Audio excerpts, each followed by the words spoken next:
আরজিকর কাণ্ডে আন্দোলনকারী দুই চিকিৎসককে তলব পুলিশের। চিকিৎসক সুবর্ণ গোস্বামী এবং মানুষ কুমটাকে তলব পুলিশের।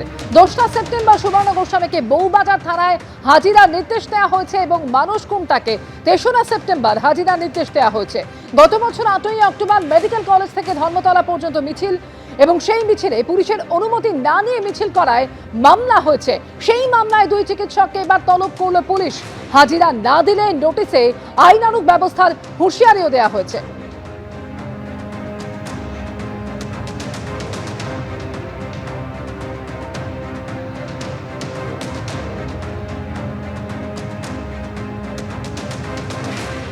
আজকে সকালবেলায় পেয়েছি, একটা মেল মারফত পেয়েছি। কালকে রাত্রেবেলা তখন 10:30 পৌনে 11টা হবে, আমাকে বউবাজার থানা থেকে ফোন করা হলো। আমার মেল আইডি এবং আমার বাড়ির অ্যাড্রেস জানতে চেয়ে আমি বললাম কি ব্যাপারে, তখন বললো একটা সামান পাঠানোর জন্য। আর আচ্ছা ঠিক আছে, আমি দিলাম, যেরকমভাবে দিতে হয় সেরকমভাবেই দিলাম। এবং 10:30 নাগাদ আমার কাছে মেল এলো, এখনও হার্ড কপি আমার কাছে এখনও কিছু পাইনি।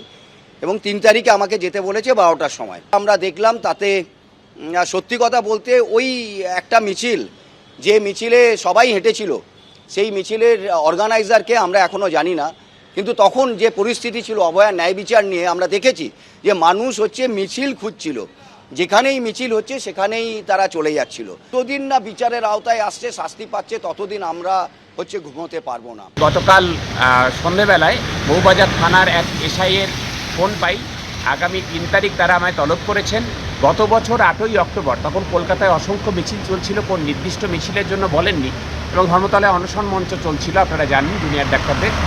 সেই কোনো একটা ঘটনায় সেখানে নাকি সাধারণ মানুষের যাতায়াতের অসুবিধা হয়েছে, সেই জন্য তারা সাক্ষী হিসাবে আমাকে ডেকেছেন বিএনএস 179 ধারায়। উনি বলেছিলেন যে 3 তারিখে আমাকে যেতে হবে। যখন তিনি মেলে পাঠান এবং আমার বাড়িতেও যখন নোটিশ পাঠান, তখন তারিখ দেখি 2 তারিখ, অর্থাৎ 2রা সেপ্টেম্বর ডেকেছেন। মেনে চলি, আমরা আইনমন্ত্রীর পদাঙ্ক অনুসরণ করব না, আমরা আইন মেনেই চলব এবং পুলিশকে তদন্তে সহযোগিতা করবার জন্য আগামী 3 তারিখ বউবাজার থানায় হাজির থাকবে। আন্দোলন করার জন্য কাউকে কোনো নোটিশ পাঠানো হয়নি, কোথাও কোনো আইন ভঙ্গের ব্যাপার ছিল বলেই কিন্তু কোনো নোটিশ গেছে। আরজিকর অত্যন্ত খারাপ ঘটনা ঘটেছে, অভয়ার মৃত্যু খুব খারাপ ঘটনা। যে দোষী সেই জানোয়ারটার ফাঁসি হওয়া উচিত।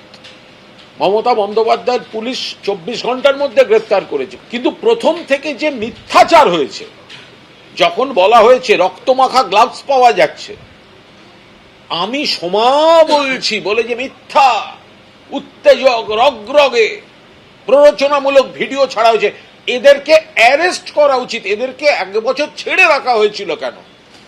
যে জুনিয়র চিকিৎসকরা পোস্টমর্টেমের সময় উপস্থিত থেকে সম্মতিসূচক সই করে কোনো অবজেকশন না দিয়ে সব ঠিক হয়েছে বলে মেনে নিয়ে তারপরে বড় বড় কথা বলেছেন,